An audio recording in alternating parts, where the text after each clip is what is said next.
Good morning friends. இந்த வீடியோவில் நம்ம ரிசர்வ் பேங்க் ஆஃப் இந்தியாவோட நியூஸ் தான் வந்து கம்ப்ளீட்டாக பார்க்க போகிறோம். ஜூன் மந்தோடது ஓகேங்களா. ஆல்ரெடி ஃபஸ்ட்டு பார்ட் நான் அப்லோட் பண்ணியிருக்கேன். யாராவது பார்க்கல அப்படின்னா அதை மறக்காமல் பார்த்துட்டு வந்துடுங்க. ஓகே, ஏன் அப்படின்னா ஆர்பிஐயோட நியூஸ் வந்து ஐபிபிஎஸ் பிஓவில் வந்து வெயிட்டேஜ் அதிகம். மெயின்ஸில் போனீங்க அப்படின்னா கரண்ட் அஃபேர்ஸில் வெயிட்டேஜ் அதிகம். ஸோ கண்டிப்பாக வந்து இதில் இருந்து நிறைய கொஸ்டின்ஸ் வந்து வர்றதுக்கு ஹையஸ்ட் பாசிபிலிட்டி அப்படிங்கிறது இருக்குது. ஸோ அதனால் மறக்காமல் அந்த வீடியோ வந்து ஃப்ரீ டைமில் நீங்கள் வந்து பார்த்துருங்க. இல்லை அப்படின்னா சேவ் கொடுத்து வச்சுட்டு எக்ஸாமுக்கு முன்னாடி பார்க்குறதுனால ஓகே தான், ஒன்றும் தப்பில்லை, ஆனால் பார்த்துருங்க. ஓகேவா. ஸோ இந்த வீடியோ வந்து செகண்ட் பார்ட். ஸோ இதில் வந்து ஃபஸ்ட்டு நியூஸ் என்ன அப்படின்னா, ஸோ நம்ம அந்த மானிட்டரி பாலிசியில் பண்ண சேஞ்சஸ் வந்து நீங்கள் படிக்கணுமான்னு கேட்டால் படிக்க தேவையில்லை. ஏன் அப்படின்னா இது ஜூன் மந்தோடது. நம்ம வந்து இப்போ ஆகஸ்ட் மாதமே வந்து ரிலீஸ் பண்ணிட்டாங்க. ஸோ அதை வந்து கூட நான் என்னோடய இதில் வந்து போட்டிருக்கேன், ப்ரீவியஸ் வீடியோஸில் வந்து நான் போட்டிருக்கேன். நீங்கள் போய் அதை கூட வந்து செக் பண்ணி பாருங்கள். ஸோ இப்போ என்ன விஷயம் அப்படின்னா, இந்த 55வது மீட்டிங் இருக்கு இல்லையா. ஸோ இதில் வந்து இந்த 45ZBன்னு இருக்கு இல்லையா. ஸோ இது வந்து முக்கியமாக தெரிஞ்சுக்கணும். அதே மாதிரி 45ZL அப்படிங்கிறது தெரிஞ்சுக்கணும். அதே மாதிரி 45ZI. ஸோ இந்த மூணும் வந்து நீங்கள் வந்து முக்கியமாக தெரிஞ்சுக்கணும். அதுக்கு நான் வந்து இந்த லிங்க்கை வந்து நான் ஓப்பன் பண்ணிக்கிறேன். ஓகே, இது ஸோ இதுதான். ஸோ இதில் வந்து இந்த 45ZB அப்படிங்கிறது என்னென்னா, ஸோ இந்த செக்ஷன் படி தான் ஆர்பிஐ ஆக்ட் செக்ஷன் 45ZB படி தான் மானிட்டரி பாலிசி கமிட்டியை வந்து கான்ஸ்டியூட் பண்ணியிருக்காங்க. ஓகே, கொண்டு வந்தது இது படி தான். ஓகே, கிளியர் தானே. ஓகே, ஸோ அடுத்தது என்ன அப்படின்னா, இந்த ZL இருக்கு இல்லையா. ஸோ இந்த ZL அப்படிங்கிறது ஒவ்வொரு மானிட்டரி பாலிசி கமிட்டி முடிஞ்சதுக்கப்புறமும் ஒரு 14 நாளுக்கு அப்புறம் இதோட ப்ரீஃப் இதை வந்து ரிலீஸ் பண்ணுவாங்க, பாயிண்ட்ஸை வந்து ரிலீஸ் பண்ணுவாங்க அஃபிஷியலாக. ஸோ அது எதுக்கு கீழே ரிலீஸ் பண்ணுறாங்க அப்படின்னா, இந்த 45ZLக்கு கீழே தான் வந்து இதை ரிலீஸ் பண்ணுறாங்க. ஓகே, அப்போ இது ரெண்டுமே வந்து நம்ம தெரிஞ்சு வச்சுக்கணும். ஸோ அதுக்கப்புறம் வந்து பார்த்திங்கன்னா இந்த 45ZI இருக்கு இல்லையா. ஸோ இதுவும் வந்து ரொம்ப முக்கியமானது. ஏன் அப்படின்னா இந்த 45ZIக்கு கீழே தான் வந்து ஏதாவது ஒரு சேஞ்சஸ் பண்ணுறாங்க அப்படின்னா, இப்போ வந்து இதில் சொல்லியிருப்பாங்க. ஃபஸ்ட்டு வந்து பார்த்திங்க அப்படின்னா போன மாதம் வந்து ஒரு டேட் வந்து இருந்திருக்கும், 4 to 6 அப்படிங்கிறது இருந்திருக்கும். இந்த டேட்டை மாற்றி, அதாவது 54வது மீட்டிங்லேயே சொல்லிடுவாங்க. ஸோ அடுத்த மானிட்டரி பாலிசி மீட்டிங் வந்து எந்த டேட்டில் நடக்கும் அப்படின்னு சொல்லி. ஸோ அதுபடி வந்து பார்த்திங்க அப்படின்னா 4-6ன்னு இருந்ததை சேஞ்ச் பண்ணிட்டாங்க. ஸோ அது எந்த சேஞ்சஸில் வரும் அப்படின்னு கேட்டிங்கன்னா 45ZI அப்படிங்கிற செக்ஷனுக்கு கீழே தான் வந்து இதை சேஞ்ச் பண்ணுவாங்க. ஸோ இப்போ இது மூணுமே வந்து ரொம்ப ரொம்ப முக்கியம். ஸோ இதுக்கு கீழே இருக்கிறது வந்து நம்ம இதில் வந்து பிடிஎஃப்லேயே வந்து பார்ப்போம். ஓகேவா. ஸோ இது வந்து உங்களுக்கு கிளியர் தானே, இந்த மூணுமே எதுக்கு யூஸ் ஆகுது அப்படிங்கிறது கிளியராக வந்து தெரிஞ்சு வச்சுங்க.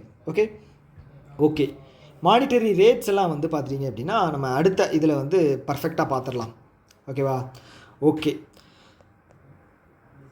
நான் சொன்னேன் இல்லையா, இந்த ரீஷெடியூல் பண்ணியிருக்காங்க. இப்போ ஜூன் 6ஆம் தேதி வந்து பார்த்திங்க அப்படின்னா நடந்திருக்கு. ஆனால் இது வந்து பார்த்திங்க அப்படின்னா 4/5க்கு வந்து பார்த்திங்க அப்படின்னா ஆல்ரெடி பிளான் பண்ணியிருந்தாங்க. 4/6க்கு வந்து 54வது மீட்டிங்லேயே சொல்லிட்டாங்க.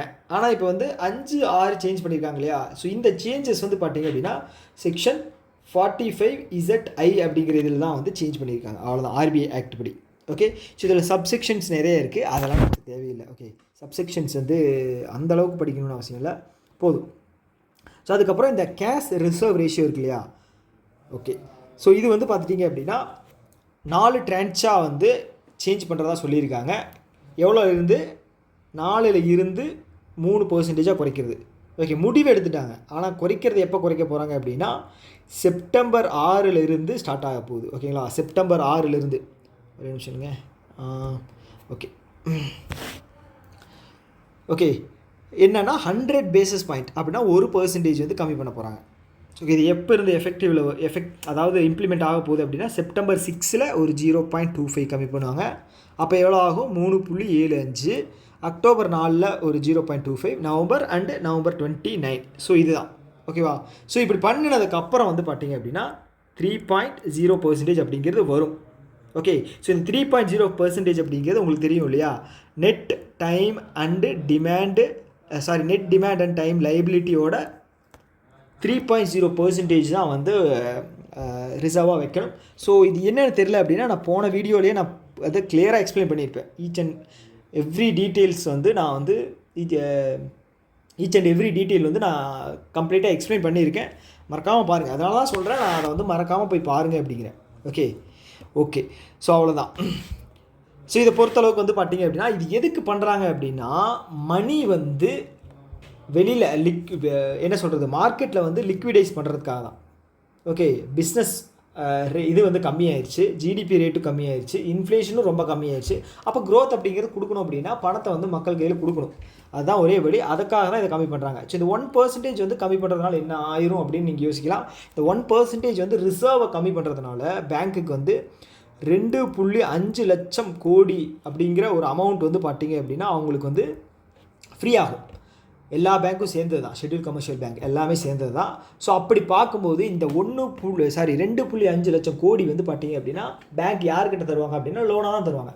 லோன் யார் வாங்குவாங்க? நம்ம தான் வாங்குவோம். நம்ம வாங்கினோன்னா வீடு கட்டுறோம் அப்படின்னா அது ஒரு தொழில் தானே. வீடு கட்டுறதுக்கு வந்து நிறைய பேர் ஒர்க் பண்ணுவாங்க, அது வந்து பிஸ்னஸ்ஸு. அந்த வீடு கட்டுறதுக்கு வந்து நிறைய பொருட்கள் வாங்குவாங்க கடையில், அப்போ வந்து அதுவும் ஒரு பிஸ்னஸ் தான். அதேமாதிரி கம்பெனி ஏதாவது ஒன்று வாங்குறாங்க அப்படின்னு வச்சுக்கோங்களேன், மெஷின்ஸ் ஏதாவது வாங்குறாங்க அப்படின்னா அந்த மெஷின்ஸ் வாங்குறதும் இன்னொருத்தர்கிட்ட இருந்து வாங்குகிறோம் அப்படின்னா ஸோ அதுவும் வந்து பிஸ்னஸ் தான். அந்த மிஷினை வச்சு உருவாக்குற ப்ராடக்ட்ஸும் எல்லாமே வந்து பிஸ்னஸ் தான். ஓகேங்களா? ஸோ இதுதான் விஷயம். ஓகே, ஸோ தெரிஞ்சுங்க, அவ்வளோதான். ஓகே, அடுத்தது வந்து இதுவும் வந்து ரொம்ப ரொம்ப முக்கியமானது. இது என்ன அப்படின்னா லார்ஜ் எக்ஸ்போஷர் ஃப்ரேம்வொர்க். ஸோ இந்த லார்ஜ் எக்ஸ்போஷர் அப்படிங்கிறது என்ன அப்படின்னா பேங்க் வந்து பார்த்துட்டிங்க அப்படின்னு வச்சுக்கோங்களேன். இப்போது பேங்க் இருக்குது. சரி இல்லைங்க, எங்கேயாவது ஸ்பேஸ் இருக்கான்னு பார்க்குறேன். இங்கே ஸ்பேஸ் இல்லை. நான் வந்து ஒரு இது மட்டும் நான் க்ரியேட் பண்ணிக்கிறேன். கொஞ்சம் 1 மினிட் வெயிட் பண்ணுங்கள். ஓகே, அப்போ தான் வந்து கொஞ்சம் எழுதுறதுக்கு கரெக்டாக இருக்கும். ஓகே, ஸோ இப்போ வந்து பேங்க் இருக்குது. பேங்க் வந்து முக்கிய வேலை என்ன அப்படின்னா லோன். டெபாசிட் இருக்குது, லோன் கொடுக்கறது வந்து பேங்க்கோட முக்கியமான வேலை. ஸோ இந்த பேங்க் வந்து பார்த்துட்டிங்க அப்படின்னா இண்டிவிஜுவலாக வந்து ஒரு 500 பேருக்கு லோன் தந்தாங்க அப்படின்னு வச்சுங்களேன். இந்த 500 பேரோட இன்ட்ரெஸ்ட் வாங்கணும், லோனை வந்து ப்ராசஸ் பண்ணணும், ப்ளஸ் வந்து அதை வந்து அப்டேட் பண்ணிக்கிட்டே இருக்கணும். ஸோ அதுக்கு வந்து நிறைய வேலையாட்களை வந்து வைக்கணும். ஓகேங்களா? அதுக்கு வந்து நிறைய எனர்ஜி வேஸ்ட் ஆகும், ப்ளஸ் வந்து ப்ராப்பரான ஒர்க் அப்படிங்கிறது அப்டேட் பண்ணிக்கிட்டே இருக்கணும். ஸோ இவங்க என்ன பண்ணுறாங்க அப்படின்னா ஒரு பெரிய ஆர்கனைசேஷனுக்கு வந்து இதை கொடுக்குறாங்கன்னு வச்சுக்கோங்களேன். இந்த லோன் வந்து பெரிய ஆர்கனைசேஷன் கொடுக்கும்போது அவங்களோட வேலை அப்படிங்கிறது வந்து ரொம்ப கம்மியாயிடும். ஓகே, ஒரே ஆளுகிட்ட தந்தோம் போது நமக்கு வந்து இன்ட்ரெஸ்ட் அப்படிங்கிறது வந்துடும். சரி, ஏதாவது பிரச்சனை ஆச்சு அப்படின்னா அந்த ப்ராசஸ் அப்படிங்கிறது ரொம்ப கம்மி. ஆமாவா இல்லையா அப்படிங்கிறது டக்குன்னு தெரிஞ்சிடும். ஓகே, டெய்லியும் போயிட்டு நம்ம வந்து ஒவ்வொருத்தராக வந்து கேட்டுக்கிட்டு இருக்க அவசியம் இல்லை. ஸோ இப்படி வந்து ஒரு ஆர்கனைசேஷனுக்கு இல்லைன்னா வந்து குறிப்பிட்ட கொஞ்சம் அமௌண்ட்டில் இருக்கிற ஆர்கனைசேஷனுக்கு தரும்போது லாஸ் ஆச்சு அப்படின்னா அதோட ரிஸ்க் அப்படிங்கிறது வந்து ரொம்ப அதிகம் இல்லையா? ஸோ அதில் வந்து ரிஸ்க் அப்படிங்கிறது நிறையா இருக்குது. ஸோ அதனால தான் வந்து மேக்ஸிமம் வந்து ஆர்பிஐ வந்து நிறைய ரெஸ்ட்ரிக்ஷன்ஸ் அப்படிங்க தருவாங்க. ரொம்ப பெரிய ஆர்கனைசேஷனுக்கு வந்து லோன் தராங்க அப்படின்னா அதோட ப்ரொசீஜர்ஸ் வந்து நிறைய இருக்கும். ஸோ அதுதான் விஷயம். ஸோ இப்படி தரும்போது வந்து லாஸ் அப்படிங்கிறது இதாகும் இல்லையா? ஸோ இப்படி தர்ற லோன் தான் வந்து லார்ஜ் எக்ஸ்போஷர் அப்படின்னு சொல்லுவாங்க. இந்த ஒரு லோன் வந்து பெரிய அமௌண்ட்டில் இருக்கிற லோன் வந்து ஒரு ஆர்கனைசேஷன் தராங்க அப்படின்னா அதுதான் வந்து லார்ஜ் எக்ஸ்போஷர் அப்படின்னு சொல்லுவாங்க. ஸோ இதில் ஒரு சில கைட்லைன்ஸ் இருக்குது, அதை தான் வந்து இதில் சொல்லியிருக்காங்க. ஸோ இதுக்காக நான் வந்து இன்னொரு இது மட்டும் ஓப்பன் பண்ணிக்கிறேன். இதுதான், ஒரு நிமிஷம். இதெல்லாம் அடுத்தது இதுதான். ஓகே, இப்போ என்ன சொல்லியிருக்காங்க அப்படின்னா ஸோ இந்த லார்ஜ் எக்ஸ்போஷர் மூலமாக ஓகே பேங்க் வந்து பார்த்துட்டிங்க அப்படின்னா பேங்க்குக்கு ஒரு சில கடமைகள் இருக்குது. என்ன அப்படின்னா பேங்க் அப்படின்னு இருக்குது அப்படின்னு வச்சுக்கோங்களேன். ஆர்பிஐ சொல்கிறாங்க நீங்கள் கம்பல்சரி ப்ரையாரிட்டி செக்டார் லெண்டிங் அப்படிங்கிறது வந்து நீங்கள் கொடுத்தாகணும். சப்போஸ் எஸ்பிஐ அப்படின்னு இருக்காங்கன்னு வச்சுக்கோங்களேன். ஸோ இந்த எஸ்பிஐயோட வேலை என்ன அப்படின்னா கொடுக்குற அந்த 100% லோனில் 40% வந்து ப்ரையாரிட்டி செக்டார் லெண்டிங்க்கு வந்து கொடுக்கணும். ஓகேங்களா? சப்போஸ் இந்த எஸ்பிஐனால் வந்து ஒரு மாதம் வந்து பார்த்துட்டிங்க அப்படின்னா ப்ரையாரிட்டி செக்டார் அச்சீவ் பண்ண முடியலை அப்படின்னு வச்சுக்கோங்களேன். இவங்களால வந்து ஒரு 35% தான் அச்சீவ் பண்ண முடிஞ்சுது. ஸோ அப்போது பேலன்ஸ் வந்து பண்ணி ஆகணும் இல்லையா? ஓகே, அவங்களோட 100% 35 தான் அச்சீவ் பண்ண முடிஞ்சிருக்கு. அதில் வந்து பார்த்துட்டிங்க அப்படின்னா ஒரு 5% பண்ண முடியலை. அப்போ அவங்களுக்கு வந்து ஆர்பிஐ வந்து கேள்வி கேட்பான். ஸோ அப்போ இவங்க என்ன பண்ணலாம் அப்படின்னா அந்த 5% வந்து பார்த்தீங்க அப்படின்னா ப்ரையாரிட்டி செக்டாருக்கு போகக்கூடிய வழியில் இருக்கக்கூடிய ஒரு சில ஆர்கனைசேஷன்ஸ்க்கு வந்து அதை வந்து பல்காக கொடுத்துடலாம். ஓகே, அதை டெபாசிட் பண்ணிடலாம். டெபாசிட் பண்ணுறதுன்னு வச்சுக்கோங்களேன். குறிப்பாக வந்து பார்த்தீங்க அப்படின்னா நபார்டு இருக்கு இல்லையா? நபார்டு. ஸோ நபார்டில் வந்து இந்த 5% வந்து இவங்க டெபாசிட் பண்ணுவாங்க. நபார்டு என்ன பண்ணுவாங்கன்னு பார்த்தீங்க அப்படின்னா, நபார்டோட முக்கியமான வேலை என்ன அப்படின்னா agriculture and rural development. So இந்த அக்ரிகல்ச்சர் ரூரல் டெவலப்மெண்ட் வந்து பார்த்தீங்கன்னா உங்களுக்கு இதுக்கு கீழே வரும், இது ப்ரையாரிட்டி செக்டார்ஸுக்கு கீழே வரும். ஸோ அப்போ இந்த 5% வந்து இவங்க ப்ரையாரிட்டி செக்டாரில் கொடுக்குறாங்க அப்படின்னா இது வந்து ஸோ இப்போ வந்து நபார்டு மூலமாக இந்த 5% வந்து இவங்க அச்சீவ் பண்ணுறாங்க. யார்? எஸ்பிஐ வந்து அச்சீவ் பண்ணுறாங்க. ஓகேவா? ஸோ இப்போ வந்து பார்த்தீங்கன்னா இதுவும் வந்து இதுக்கு கீழே தான் வரும், லார்ஜ் எக்ஸ்போஷர் ஃப்ரேம் ஒர்க்கு கீழே தான் வரும். 5% அப்படிங்கிறது எவ்வளவோ லட்சம் கோடி கூட வரலாம். ஓகே, இதுவும் லார்ஜ் எக்ஸ்போஷர் கீழே தான் வரும். ஓகே, ஸோ இப்போ என்ன சொல்லியிருக்காங்க அப்படின்னா, இப்போ உங்களுக்கு தெரிஞ்சிச்சு லார்ஜ் எக்ஸ்போஷர் அப்படிங்கிறது என்னென்னு தெரிஞ்சிருச்சு, உங்களுக்கு வந்து இதோட தெரிஞ்சிருச்சு, எக்ஸாம்பிளோட உங்களுக்கு வந்து புரிஞ்சிருச்சு. ஸோ இப்போ நான் ஒரு டைம் வந்து ஃபுல்லாக வாசிச்சிட்றேன். ஓகே, ஸோ அதுக்கப்புறம் வந்து உங்களுக்கு ஈஸியாக இன்னும் புரியும். Large exposure in terms of which deposits maintained with NABARD on account of shortfall in achievement targets for priority sector lending are excluded from being considered for exposure limit under large exposure framework. So இது என்ன சொல்கிறாங்க அப்படின்னா, இந்த large exposure ஃப்ரேம்ஒர்க்கில் இருந்த இந்த நபார்டை வந்து வெளியில் எடுத்துட்டாங்களாம். Okay, இது வந்து ரிஸ்கியான ஒரு விஷயம் அப்படின்னு சொல்கிறது தான் லார்ஜ் எக்ஸ்போஷர் ஃப்ரேம்ஒர்க்கு. ஸோ இப்போ நபார்டு இல்லைப்பா, ஓகே நீங்கள் நபார்டுட்டு கொடுத்துக்கலாம் அப்படின்னு சொல்லிட்டாங்க. ஸோ அப்போ வந்து நபார்டை வந்து இதில் எக்ஸ்க்ளூட் பண்ணிட்டாங்க. ஓகே, அதை தாண்டி in this connection it is advised that in addition to NABARD, the above exemption shall also be applicable to contribution made by scheduled commercial bank to funds with National Housing Bank, SIDBI and Mudra. Okay, so இதில் இந்த scheduled commercial bank வந்து நீங்கள் நபார்டில் கொடுக்குறது மட்டும் இல்லை, அதை தாண்டி NHP and என்ஹெச்பினா தெரியும்ல, நேஷ்னல் ஹவுசிங் பேங்க், சிட்பி, அப்புறம் வந்து பார்த்தீங்கன்னா முத்ரா. ஸோ இதில் கொடுக்குறதும் வந்து பார்த்தீங்க அப்படின்னா லார்ஜ் எக்ஸ்போஷர் ஃப்ரேம் ஒர்க்கில் வராது, அதையும் நாங்கள் எடுத்துறோம் அப்படின்னு சொல்லிட்டாங்க. ஓகே, புரிஞ்சுதா? ஸோ இந்த ஏன் இந்த 3 வந்து சொல்லியிருக்காங்க அப்படிங்கிறது உங்களுக்கு தெரியும். இது வந்து பார்த்தீங்க அப்படின்னா இது நார்மல் பீப்புளுக்கு தான் போகக்கூடியது. ஓகே, நேஷனல் ஹவுசிங் இது மூலமாக வந்து பார்த்தீங்க அப்படின்னா ஒரு சில கேட்டகரி மூலமாக வந்து உங்களுக்கு வந்து நலிவடைந்தவங்களுக்கு, நம்ம என்ன சொல்கிறது, மிடில் கிளாஸ் பர்சன்ஸ் அவங்களுக்கெல்லாம் தான் போகும். அதனால நல்ல விஷயம் தான். ஓகேவா? சிட்பி வந்து பார்த்தீங்க அப்படின்னா எம்எஸ்எம்இ லோன் அப்படிங்கிறது தருவாங்க. ஓகே, அதே மாதிரி தான் முத்ரா லோன் உங்களுக்கு தெரியும் இல்லையா, சிசு, Kishore, Tarun and Tarun plus. So அதுவும் வந்து ப்ரையாரிட்டி செக்டார் கீழே தான் வருது. ஓகே, இந்த ப்ரையாரிட்டி செக்டாரில் வந்து 40% அக்ரி வந்து பார்த்தீங்க அப்படின்னா 18%. ஸோ இந்த 18% ஸ்மால் அண்ட் மார்ஜினல் ஃபார்மர்ஸ் வந்து 10%. ஓகேங்களா? ஸோ மிச்சம் இருக்கிற எம்எஸ்எம்இயில் வந்து பார்த்தீங்க அப்படின்னா எம்எஸ்எம்இ 10% நினைக்கிறேன். ஓகே,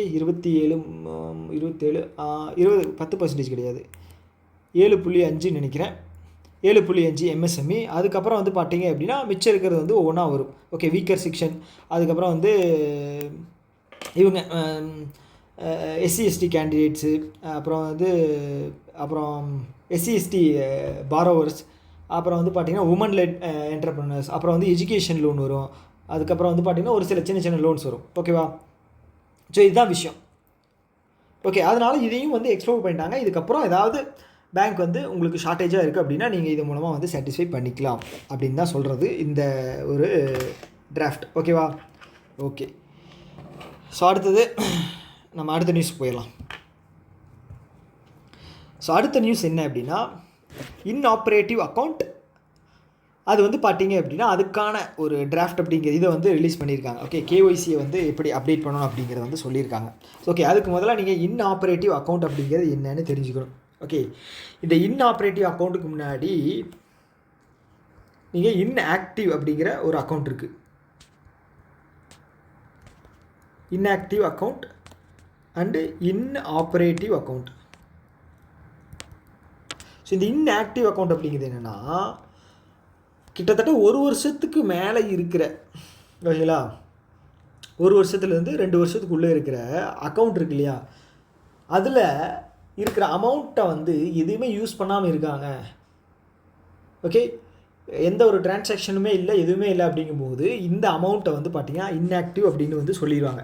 சப்போஸ் நீங்கள் வந்து ஒரு வருஷத்துக்கு மேலே வந்து பார்த்தீங்க அப்படின்னா உங்களோட அக்கௌண்ட், இந்த அக்கௌண்ட் வந்து திடீர்னு ஞாபகம் வந்து இதை வந்து ஆக்டிவேட் பண்ணணும் அப்படின்னு வச்சுங்களேன், ஏதாவது ஒரு டிரான்சாக்ஷன் இதர் நீங்கள் வந்து டெபாசிட் ஏதாவது ஒரு அமௌண்ட் பண்ணி, இல்லை அப்படின்னா வந்து வித்ட்ராவல் பண்ணி பேங்க்குக்கு போய் வித்ட்ராவல் பண்ணி, இல்லைன்னா உங்களோட மொபைல் பேங்கிங் நெட் பேங்கிங்லேயே பண்ணி கூட நீங்கள் வந்து இதை வந்து மறுபடியும் ஆக்டிவேட் பண்ணிக்கலாம். ஓகேவா? ஸோ இதுதான் வந்து இன்ஆப்ரேட்டிவ் அக்கௌண்ட். ஸோ அதே மாதிரி வந்து இன்ஆக்டிவ் அக்கௌண்ட். இன்ஆப்ரேட்டிவ் அக்கௌண்ட் அப்படிங்கிறது என்னென்னா 2 வருஷத்துக்கு மேலே ஆயிடுச்சு அப்படின்னு வச்சுக்கோங்களேன். இந்த அக்கௌண்ட்டை வந்து பார்த்தீங்கன்னா எந்த ஒரு இதுவுமே பண்ணலை, இந்த அக்கௌண்ட்டில் இருக்கிற பணத்தை வந்து எதுவுமே செலவு பண்ணல, எதுவுமே எடுக்கலை, அது அப்படியே தான் இருக்குது. அப்படிங்கும்போது இதை வந்து இன்ஆப்ரேட்டிவ் இல்லை டார்மெண்ட் அக்கௌண்ட் அப்படின்னு சொல்லுவாங்க. ஓகே, ஸோ இதுதான் வந்து பார்த்துட்டிங்க அப்படின்னா inoperative, torment R inoperative account சொல்லுவாங்க. 2 வருஷத்துக்கு மேலே. சப்போஸ் இது வந்து 10 வருஷம் ஆயிடுச்சு அப்படின்னு வச்சுக்கோங்களேன். ஸோ இது வந்து பார்த்தீங்க அப்படின்னா இந்த அக்கௌண்ட்டை வந்து இருக்கிற பணத்தை வந்து டெஃப் அப்படிங்கிற ஒரு அக்கௌண்ட்டுக்கு வந்து ட்ரான்ஸ்ஃபர் பண்ணி ஆகணும். இந்த டெஃப் யார் மெயின்டைன் பண்ணுறாங்கன்னா ஆர்பிஐ. ஸோ இந்த டெஃபோட ஃபுல் ஃபார்ம் என்ன? Depositors education awareness fund. Okay, இது வந்து இது பண்ணுவாங்க. ஓகே, சப்போஸ் உங்களுக்கு அந்த பணத்தை வந்து நீங்கள் நாமினி பேரில் இருக்கீங்க, இல்லை அப்படின்னா உங்களோட பணமாகவும் இருக்குது, அதை வந்து நீங்கள் கிளைம் பண்ணணும் அப்படின்னா நீங்கள் இது பேங்க்குக்கு போய் நீங்கள் இது பண்ணீங்க அப்படின்னா உங்களுக்கு வந்து ஒரு ரெஃபரன்ஸ் நம்பர் அப்படிங்கிறது தருவாங்க. ஓகே, ப்ரூஃப் எல்லாம் போய் சப்மிட் பண்ணிங்க அப்படின்னா உங்களுக்கு ரெஃபரன்ஸ் நம்பர் அப்படிங்கிறது ஒன்று தருவாங்க. ஸோ அந்த ரெஃபரன்ஸ் நம்பரை உத்காம் போர்ட்டல் ஒன்று இருக்குது, ஆர்பிஐ தான் கண்ட்ரோல் பண்ணுது. Okay, unclaimed deposit gateway access information, இதோட ஃபுல் ஃபார்ம்.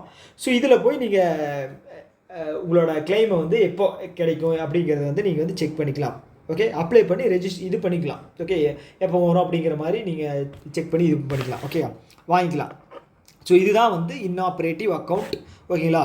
ஸோ உங்களுக்கு தெரிஞ்சிச்சல, ஃபுல்லாக கன்ஃபார்ம் தானே? ஸோ இந்த இன்ஆப்ரேட்டிவ் அக்கௌண்ட்டில் இருக்கிற என்ன சொல்கிறது கிளைமை வந்து யாராவது எடுக்கணும் அப்படின்னா அவங்களுக்கு இகேஒய்சி அப்படிங்கிறது வந்து பண்ணிக்கலாம். சப்போஸ் அவங்க வந்து கேஒய்சியை வந்து சப்மிட் நான் சொல்லலை.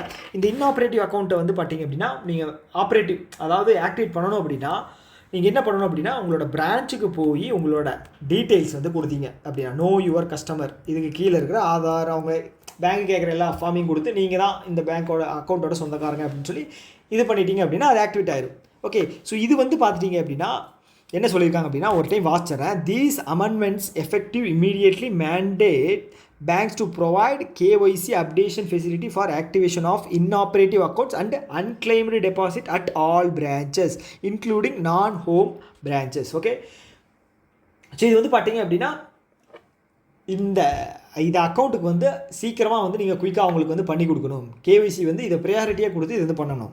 சப்போஸ் அவங்களால வந்து கேஒய்சியை வந்து பண்ண முடியல அப்படின்னா அடுத்து சொல்லியிருப்பாங்க, banks also required to endeavor to offer KYC updation through video.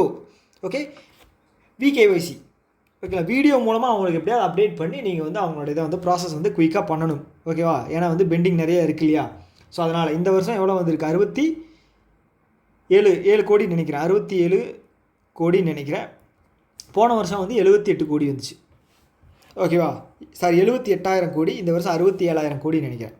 Okay, so இந்த அமௌண்ட் வந்து பார்த்தீங்க அப்படின்னா இதுதான் வந்து டெஃபில் இருக்கும். இது வந்து கிளைம் பண்ணுறதுனா ப்ராப்பரான இது வந்து பண்ணிக்கலாம். அதுக்கு வந்து கேஒய்சி அப்டேஷன் அப்படிங்கிறது பண்ணணும். அதை தான் வந்து இந்த இதில் சொல்லியிருக்காங்க. அவ்வளோதாங்க விஷயம். ஓகே, அடுத்தது வந்து இதில் அதுதான் சொல்லியிருக்காங்க. ஸோ இந்த பீரியாடிக் கேஒய்சி இருக்கு இல்லையா? ஸோ இது வந்து பார்த்தீங்க அப்படின்னா இப்போது உங்களுக்கு வந்து இந்த ஃபினான்ஷியல் இன்க்ளூஷன் அக்கௌண்ட் அப்படின்னு ஒரு சில அக்கௌண்ட்ஸ் இருக்குது. என்ன அப்படின்னா இந்த பிரதான் மந்திரி ஜன்தன் யோஜனா, அதுக்கப்புறம் வந்து சுரக்ஷா பீமா யோஜனா, பிரதான் மந்திரி சுரக்ஷா பீமா யோஜனா, பிரதான் மந்திரி ஜீவன் ஜோதி பீமா யோஜனா, அதுக்கப்புறம் அந்த பென்ஷன் அக்கௌண்ட்டு, அப்புறம் வந்து பார்த்திங்கன்னா டைரக்ட் பெனிஃபிட் ட்ரான்ஸ்ஃபர் ஆகிற அக்கௌண்ட்டு. ஸோ இது எல்லாமே வந்து பார்த்திங்க அப்படின்னா 10 வருஷத்துக்கு ஒரு டைம் வந்து இது வந்து கேஒய்சி அப்டேட் பண்ணணும். ஸோ இந்த கேஒய்சி அப்டேட்டை பொறுத்தளவுக்கு வந்து பார்த்திங்க அப்படின்னா அக்கௌண்ட்டை மூணு விதமாக பிரிக்கலாம். First, second, third. Okay, so இப்போ வந்து ஃபஸ்ட்டு என்ன சொல்லுவாங்கன்னு பார்த்தீங்கன்னா ஹை ரிஸ்க் இருக்கிற அக்கௌண்ட் வந்து பார்த்திங்க அப்படின்னா எவ்ரி 2 இயர்ஸ் ஒன்ஸ் வந்து இதை வந்து கேஒய்சி அப்டேஷன் பண்ணிக்கிட்டே இருக்கணும். ஓகேங்களா? மீடியம் ரிஸ்க் அப்படின்னு வச்சுக்கோங்களேன். மீடியம் ரிஸ்க் அப்படின்னா உங்களுக்கு வந்து எவ்ரி 8 இயர்ஸ் ஒன்ஸ் வந்து அப்டேட் அப்படிங்கிறத பண்ணிக்கிட்டு இருக்கணும். லோ அப்படிங்கிறது வந்து பார்த்திங்க அப்படின்னா லோ ரிஸ்க் அப்படிங்கிறது தான் வந்து இந்த நான் இப்போ சொன்னேன் இல்லையா, இந்த ஸ்கீம் எல்லாம் இதெல்லாம் வரும். ஜன்தன் யோஜனா, பென்ஷன் அக்கௌண்ட்டு, அப்புறம் வந்து உங்களுக்கு சுரக்ஷா பீமா யோஜனா இதெல்லாம். ஸோ இதெல்லாம் வந்து பார்த்திங்க அப்படின்னா இதில் வந்து ஹையஸ்ட் ரிஸ்க் அப்படிங்கிறது பெருசாக எதுவும் கிடையாது, ஓகேங்களா. அதனால் வந்து இதை வந்து 10 வருஷத்துக்கு ஒரு டைம் பண்ணணும். ஸோ இப்போ வந்து பார்த்துட்டிங்க அப்படின்னா 10 வருஷம் அப்படிங்கிறது முடிஞ்சிருச்சு இல்லையா. ஜன்தன் இது லான்ச் பண்ணி 2014 லான்ச் பண்ணாங்க. அப்போ வந்து 3 அக்கௌண்ட் ஓப்பன் பண்ணி லான்ச் பண்ணாங்க இல்லையா. ஸோ அது பண்ணி இப்போ வந்து பார்த்திங்கன்னா 10 வருஷம் முடிய போகுது. இதை வந்து எல்லோரும் கேஒய்சி வந்து அப்டேட் பண்ணணும் அப்படின்னு சொல்லி ஒவ்வொரு பிரான்ச்லேயும் இருக்கிற ஒர்க்கர்ஸுக்கு வந்து ப்ரெஷர். ஸோ இப்போ ரீசெண்டாக யாராவது அவங்க ஃப்ரெண்டு வந்து ஜாயின் பண்ணியிருந்தாங்க அப்படின்னு வச்சுக்கோங்களேன் பேங்க்கில். ஸோ அவங்ககிட்ட கேட்டிங்க அப்படின்னா தெரியும் கேஒய்சி வந்து இப்போ வந்து ஏன் என்னென்ன பண்ணிக்கிட்டு இருக்கீங்க, அதுக்கு தனியாக என்னென்ன ஒர்க் பண்ணுறீங்களா, உங்களுக்கு வந்து ப்ரெஷராக இருக்கா அப்படிங்கிற மாதிரி வந்து கேட்டு பாருங்கள். அவங்க சொல்லுவாங்க. வீடியோ கேஒய்சி அவங்க வந்து கால் பண்ணி அவங்களோட கஸ்டமர்ஸ்கிட்ட வந்து வாங்கிட்டே இருக்கணும் ஃப்ரீயாக இருக்கிற டைமில். ஓகே, ஸோ அதுதான் வந்து ஒரு முக்கியமான விஷயம். ஸோ அதில் தான் சொல்லியிருக்காங்க. ஸோ இப்போ வந்து பார்த்திங்கன்னா இது வந்து குயிக்காக முடிக்கணும். ஓகே, ஸோ இந்த அக்கௌண்ட் எல்லாமே வந்து கேஒய்சி வந்து குயிக்காக முடிக்கணும் அப்படிங்கிற மாதிரி சொல்லியிருக்காங்க. ஸோ இஷ்யூ பண்ணியிருக்காங்க. ஸோ அதைப்படி தான் வந்து இந்த நியூஸ், ஓகேங்களா. ஸோ இதில் தெரிஞ்சிக்க வேண்டிய ஒரு சில விஷயங்கள் இதுதான். ஓகே, எக்ஸாம் தாண்டி வந்து பார்த்திங்கன்னா நீங்கள் இன்டர்வியூ போனீங்க அப்படின்னா உங்களுக்கு வந்து இதுதான் கேட்பாங்க. ஒரு சில சின்ன சின்ன விஷயங்கள் கேட்பாங்க. அது வந்து நம்ம தெரியாமல் இருக்கக்கூடாது, ஓகேயா. ஸோ அடுத்து வந்து இது வந்து பார்த்திங்க அப்படின்னா அடிஷ்னல் ப்ரொவிஷன்ஸ் அப்படிங்கிறது வந்து இதில் எடுத்து வைக்கணும், ஓகேவா. அதுதான் வந்து சொல்லியிருக்காங்க. ரெகுலேட்டரி என்டிட்டிஸ் இருக்காங்க இல்லையா, அது யார் யார், bank and NBFCs, bank and NBFCs. Okay, so இவங்க வந்து பார்த்திங்க அப்படின்னா இவங்க கொடுக்குற அந்த லோன்ஸ் இருக்கு இல்லையா. ஸோ இது வந்து பார்த்திங்க அப்படின்னா கன்ஸ்ட்ரக்ஷன்ஸ் சம்மந்தமான லோன்ஸ் வந்து பார்த்திங்கன்னா இண்டிவிஜுவலுக்கும் கொடுப்பாங்க. எங்கேது ஓகே, ஸோ பேங்க் வந்து இண்டிவிஜுவலுக்கும் கொடுப்பாங்க. இல்லை அப்படின்னா வந்து இண்டிவிஜுவல் அப்படின்னா அவங்களோட பர்சனல் கன்ஸ்ட்ரக்ஷன்ஸ்க்காக கொடுப்பாங்க. ஸோ அப்படி பேங்க் கொடுக்கும்போது இண்டிவிஜுவலுக்கு பர்சனல் இதுக்கு கிட்டத்தட்ட 1% வந்து அடிஷ்னல் ப்ரொவிஷன்ஸ் வந்து எடுத்து வைக்கணும். ப்ரொவிஷன்ஸ் வந்து 1% வந்து எடுத்து வைக்கணும். சப்போஸ் அவங்க வந்து பார்த்தீங்க அப்படின்னா கமர்ஷியல் பில்டிங் ஏதாவதுக்கு இருக்குது அப்படின்னா அதை வந்து பார்த்தீங்க அப்படின்னா 1.5% ப்ரொவிஷன்ஸ் அப்படிங்கிறது எடுத்துக்கணும். ப்ரொவிஷன்ஸ் அப்படிங்கிறது என்ன, அடிஷ்னல் அமௌண்ட் வந்து பேங்க்கில் இருக்கிற எக்ஸ்ட்ரா. இப்போ வந்து 100 ரூபா கொடுக்குறாங்க அப்படின்னு வச்சுக்கோங்களேன் லோனா, பேங்க் வந்து பார்த்திங்க அப்படின்னா அவங்களோட இதில் ப்ரொவிஷன் அப்படிங்கிறது வந்து என்ன அப்படின்னா ரிஸ்க்குக்காக அவங்க பேங்க்கில் வந்து அடிஷ்னலாக ரிசர்வாக வந்து எடுத்து வைக்கணும், ஓகேவா. ஸோ அதில் வந்து பார்த்திங்க அப்படின்னா 1.5 எவ்வளோ சொல்லியிருந்தேன் 100 கோடி, ஓகே 100 கோடி வச்சுக்கலாம். 1.5 கோடி வந்து ரிசர்வாக எடுத்து வைக்கணும், ஓகேங்க, கொடுத்தது போக. ஓகே, அதுதான் விஷயம். ஸோ அதுதான் வந்து இங்கே சொல்லியிருக்காங்க. வேறு ஒன்றும் பெருசாக எதுவும் கிடையாது. பார்த்தீங்களா 1.5 இங்கே வந்து 1%. ஓகே, ஸோ அடுத்து வந்து ஸ்மால் ஃபினான்ஸ் பேங்க்கோட ப்ரையாரிட்டி இதை வந்து கம்மி பண்ணியிருக்காங்க. ஓகே, ஸ்மால் ஃபினான்ஸ் பேங்க் உங்களுக்கு தெரியும் இல்லையா. ஸ்மால் ஃபினான்ஸ் பேங்க் அப்படிங்கிறது வந்து எதுக்காக தொடங்கினாங்க அப்படின்னா, ஸோ இந்த கமர்ஷியல் பேங்க்ஸ் இல்லாத இடங்களில் வந்து எல்லா இடத்துலையுமே போய் ரீச் ஆகணும், பேங்க்கோட ப்ராசஸ் வந்து ரீச் ஆகணும் அப்படிங்கிறதுக்காக வந்து சின்ன சின்ன பேங்க்ஸ் வந்து ஓப்பன் பண்ணாங்க. அதோட பர்பஸ் என்ன அப்படின்னா சின்ன சின்ன லோன்ஸ், அதுவும் சின்ன சின்ன லோன்ஸ் தான் எல்லாருக்கும் போய் சேர்ற மாதிரி பேங்கிங் ஃபெசிலிட்டி கொண்டு வரப்பட்ட ஒரு இதுதான் வந்து ஸ்மால் ஃபைனான்ஸ் பேங்க், ஓகேங்களா. அதாவது மேஜர் சிட்டிஸ் தான் வந்து பெரிய பெரிய பேங்க் இருக்கும், ஷெட்யூல் கமர்ஷியல் பேங்க்ஸு, அப்புறம் வந்து இதெல்லாமே இருக்கும். ஓகே, ஜென்ரலாக நம்ம இதில் வருது இல்லையா பெரிய பெரிய பேங்க், யூனிவர்சல் பேங்க், அதெல்லாம் வரும். ஸோ அது இல்லாத அந்த ப்ராசஸ், அந்த பேங்க்கோட யூனிவர்சல் பேங்க்கோட ப்ராசஸ் எல்லாம் போய் சென்றடையாத இடங்களுக்கு சென்றடையணும்னு சொல்லி உருவாக்கப்பட்டது தான் வந்து இந்த small finance bank. Okay, so இந்த பேங்க்கோட ப்ரையாரிட்டி செக்டார் லெண்டிங்கோட பர்சன்டேஜ் கம்மி பண்ணியிருக்காங்க. முன்னாடி எவ்வளோ இருந்துச்சு அப்படின்னா 75% இருந்துச்சு, இப்போ வந்து 60% வந்து கம்மி பண்ணியிருக்காங்க. ஸோ இதன் மூலமாக வந்து அவங்க வந்து பிஸ்னஸ் அப்படிங்கிறது வந்து அடிஷ்னலாக நிறைய பண்ணிக்கலாம். ஸோ இந்த 15% வந்து பார்த்திங்க அப்படின்னா இவங்க கமர்ஷியலாக லோனாக வந்து அவங்க கொடுத்து அவங்களோட பர்சன்டேஜ், அதை தாண்டி வந்து ப்ரையாரிட்டி செக்டார் லெண்டிங்கில் வந்து பர்சன்டேஜ் அப்படிங்கிறது, இன்ட்ரெஸ்ட் பர்சன்டேஜ் அப்படிங்கிறது 6% இருக்குன்னு வச்சுக்கோங்களேன். இந்த கமர்ஷியல் வந்து பார்த்திங்க அப்படின்னா ஒரு 8.5% இருக்கும். ஸோ அப்போ வந்து பார்த்திங்கன்னா இவங்களுக்கு ஒரு 2.5% லாபம். ஸோ இந்த 15% ரிசர்வ், அதாவது ரிசர்வ் கிடையாது, ப்ரையாரிட்டி செக்டாரில் இருந்ததை வந்து இப்போ வந்து கம்மி பண்ணி 75 60 பண்ணதுனால இந்த 15% கமர்ஷியலாக போகும். அதில் இன்ட்ரெஸ்ட் அப்படிங்கிறது லாபமாக வந்து ஸ்மால் ஃபினான்ஸ் பேங்க்குக்கு வரும், ஓகேங்களா. ஸோ அதுதான் வந்து இதில் சொல்லியிருக்காங்க, ஓகேவா. ஓகே, இங்கே பார்த்துட்டிங்க அப்படின்னா இதுதான் சொல்லியிருப்பாங்க. ஓகே, ஸோ அவ்வளோதான் விஷயம்.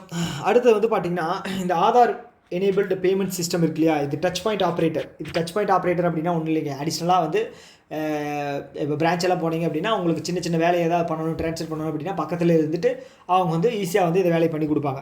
ஓகேவா? ஸோ இப்போ மொபைல் ஏடிஎம் அப்படிங்கிற மாதிரி இருக்குல்ல, அந்த மாதிரி தான் இது. ஓகேங்களா? பிரான்ச்சுக்கெல்லாம் இதெல்லாம் போகாதீங்க, அங்கே வேலை வந்து ஹெவியாக இருக்குது, உங்களுக்கு இந்த மாதிரி சின்ன சின்ன ப்ராசஸ் தானே, உங்களோட ஆதார் இருக்கா கொடுங்க, நாங்களே பண்ணித்தரோம் அப்படின்னு சொல்லி அங்கேயே வந்து அவங்க டச் பாயிண்ட் ஆப்ரேட்டர்ஸ் வந்து உங்களுக்கு வந்து பண்ணி தருவாங்க. ஓகேவா? அதுதான் வந்து இதோட விஷயம். ஓகேங்களா? ஸோ இது ஒன்றும் பெரிய நியூஸ் கிடையாது. ஸோ இது வந்து இந்த டைரக்ஷன்ஸ் வந்து பார்த்தீங்க அப்படின்னா எப்போ இருந்து இம்ப்ளிமெண்ட் ஆகுது அப்படின்னா உங்களுக்கு வந்து ஜனவரி 1, 2026 டச் பாயிண்ட் ஆப்ரேட்டர் மூலமாகவே வந்து நீங்கள் வந்து பார்த்தீங்க அப்படின்னா உங்களோட அமௌண்ட் அப்படிங்கிறத ஆதார் இது பண்ணி நீங்கள் ப்ரூஃப் கொடுத்தீங்க அப்படின்னா நீங்கள் வந்து ட்ரான்ஸ்ஃபர் அப்படிங்கிறத பண்ணிக்கலாம். பெருசாக ப்ராசஸ் அப்படிங்கிறது வந்து இது தாண்டி வந்து எதுவும் இருக்காது. இது வந்து ஜனவரி 1 அப்படிங்கிறது ரொம்ப முக்கியம். ஜனவரி 1 இது வந்து அப்ளிகபிள். ஓகே, நான் வந்து ஸ்பீடாக எடுக்கிற மாதிரி உங்களுக்கு தோணுதில்லை. ஸோ அதுக்கு காரணமே வந்து என்ன அப்படின்னா டைம் வந்து அதிகமாக போச்சுன்னா யாரும் பார்க்குறதில்ல, அதனால தான்.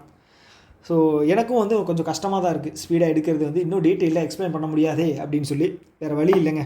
ஓகே, பண்ணி தான் ஆகணும். ஸோ அடுத்தது ஸ்டாண்டிங் டெபாசிட் ஃபெசிலிட்டி. நான் போன வீடியோவில் என்ன அப்படிங்கிறத கிறிஸ்டல் கிளியராக எக்ஸ்பிளைன் பண்ணியிருப்பேன். அதே மாதிரி மார்ஜினல் ஸ்டாண்டிங் ஃபெசிலிட்டி. ஓகேவா? ஸோ இது வந்து பார்த்துட்டிங்க அப்படின்னா marginal standing facility, over night borrowing, standing deposit facility அப்படிங்கிறது ஆர்பிஐ வந்து பணம் வந்து கமர்ஷியல் பேங்க்கிட்டேருந்து வாங்கும் வித்தவுட் செக்யூரிட்டி. ஓகே, ஸோ அதோட டைம் வந்து பார்த்துட்டிங்க அப்படின்னா இப்போ வந்து சேஞ்ச் பண்ணியிருக்காங்க. அந்த ப்ராசஸ் நடக்கிற டைம் வந்து இப்போ வந்து சேஞ்ச் பண்ணியிருக்காங்க. ஓகேவா? ஸோ இது என்ன அப்படின்னா ஸோ இது வந்து 7 to 11:59 PM வரைக்கும் இது வந்து இது பண்ணிக்கலாம். இது வந்து ஜூலை 1 எஃபெக்டிவில் வருது. ஓகேங்களா? அதே மாதிரி கால் மணி இருக்கு இல்லையா? ஸோ கால் மணி அப்படிங்கிறதும் வந்து பார்த்திங்கன்னா ஓவர் நைட் பாரோவிங் தான். ஓகே, ஒரு என்டிட்டிலேருந்து இன்னொரு என்டிட்டிக்கு வந்து ஏதாவது பணம் வாங்கணும் அப்படின்னா வச்சுங்களேன். ஸோ இது வந்து பார்த்திங்க அப்படின்னா உங்களுக்கு 1 நைட்டில் வந்து கால் பண்ணி நீங்கள் வாங்கிக்கலாம். ஸோ இதோட டைமிங் வந்து 9 to 5 இருந்துச்சு, இப்போ 9 to 7 அப்படிங்கிறது வந்து மாற்றிருக்காங்க. ஓகே, 9 to 7 அப்படிங்கிறது மாற்றிருக்காங்க. ஸோ இதில் வந்து இந்த standing deposit facility, marginal standing ஃபெசிலிட்டியோட டைமிங் வந்து எந்த டைமில் இருக்குது அப்படிங்கிற கேட்பாங்க. 7 to 11:59. இது எப்போ இருந்து அப்ளிகபிள்னா ஜூலை 1, 2025. ஸோ இது வந்து ஜூன் மாதத்தோட டீட்டெயில் பார்த்துட்டு இருக்குமா, அதனால தான் ஜூலை 1, 2025 அப்டேஷன். ஓகே, அதுக்கப்புறம் கால் மணி வந்து பார்த்திங்க அப்படின்னா 7 மணி வரைக்கும் அதை வந்து எக்ஸ்டெண்ட் பண்ணியிருக்காங்க. முன்னாடி வந்து 5 மணி வரைக்கும் இருந்தது. ஓகேவா? ஓகே, கால் மணி என்ன அப்படிங்கிறது போன வீடியோவில் வந்து நான் வந்து கிளியராக எக்ஸ்பிளைன் பண்ணியிருக்கேன். ஓகேவா? ஸோ என்ன பிரச்சனை அப்படின்னா பேங்கிங்கில் வந்து பேங்கிங் சப்ஜெக்டை தவிர மற்ற எல்லாத்தையுமே வாங்குவாங்கன்னு படிக்கிறீங்க. ஓகே, சந்தோஷம் தான். ஓகே, ரீசனிங்கும் படிக்கிறீங்க, குவான்ஸும் படிக்கிறீங்க, இங்கிலீஷும் படிக்கிறீங்க. ஆனால் பேங்கிங் உள்ளே போகணும் அப்படின்னா பேங்கிங்கை பற்றி ஃபுல்லாக தெரிஞ்சால் தானே ஒரு நல்ல விஷயமா இருக்கும். கிளியர் பண்ணுற வரைக்கும் okay, reasoning okay, quants okay, English okay. Reasoning clear பண்ணுற வரைக்கும் உங்களுக்கு வந்து அது வந்து ஹெல்ப் பண்ணும். அப்போ பேங்கிங் வந்து தெரியாமல் நீங்கள் பேங்கிங் செக்டருக்குள்ளே போய் அங்கே வந்து கஷ்டப்படுவீங்க இல்லையா? அதுக்கும் கொஞ்சம் டைம் ஒதுக்கணும் இல்லையா? ஸோ என் வீடியோ மட்டும் தான் நான் பார்க்கணும் அப்படின்னு நான் சொல்லலை. ஸோ இதுக்கு வந்து நீங்கள் கொஞ்சம் ப்ரையாரிட்டி கொடுத்து பண்ணுங்கள். ஸோ அதனால தான் வந்து பேங்க்கே வந்து இப்போ இன்சிஸ்ட் பண்ணி இதிலெல்லாம் வந்து பார்த்திங்க அப்படின்னா அங்கே கரண்ட் அஃபேர்ஸ் வந்து இன்டெப்த்தாக கேட்குறது அப்படின்னு பார்த்தீங்கன்னா, அப்புறம் இன்டர்வியூலாம் வந்து பார்த்திங்க அப்படின்னா ரொம்ப எதிர்பார்க்குறாங்க. எஸ்பிஐலாம் வந்து பார்த்திங்கன்னா வேகன்சி கம்மி பண்ணதே அதுக்கு தான் காரணம். ஏன் அப்படின்னா வந்து எலிஜிபிலிட்டி யாருமே இல்லை. நீங்கள் எக்ஸாம் கிளியர் பண்ணுறீங்க, ஆனால் அவங்களுக்கான பேங்கிங் நாலேஜ் எதுவுமே இல்லை அப்படிங்கிற ஒரு விஷயத்தினால தான் வந்து அவங்க வந்து எக்ஸ்பெக்டேஷன் அப்படிங்கிறது இதிலிருந்து லோக்கல் பேங்க் ஆஃபீஸர் சொல்ல மாட்டாங்க. எஸ்பிஐயில் வந்து வேறு ஒரு பேர் சொல்லுவாங்க, எனக்கு டக்குன்னு வரல. ஸோ அதிலிருந்து அவங்க வந்து இது பண்ணிக்கிறாங்க. இல்லைன்னா வந்து வேறு பேங்க்கில் இருக்கிற போஸ்டிங் இருப்பாங்க இல்லையா, அவங்க வந்து பார்த்திங்க அப்படின்னா அவங்களுக்கு கூட எடுத்துக்கிறாங்க. ஓகே, அதனால் வந்து பேங்கிங் நியூஸ் இதெல்லாமே வந்து கொஞ்சம் ஹை ப்ரையாரிட்டி கொடுத்து கொஞ்சம் டைம் கொடுத்து படிங்க. ஓகேவா? ஓகே, ஸோ ரொம்ப அட்வைஸ் பண்ணால் எனக்கே ஒரு மாறுதல் இருக்குது. ஸோ இன்னொரு வீடியோ மீட் பண்ணலாம். Tata, bye by.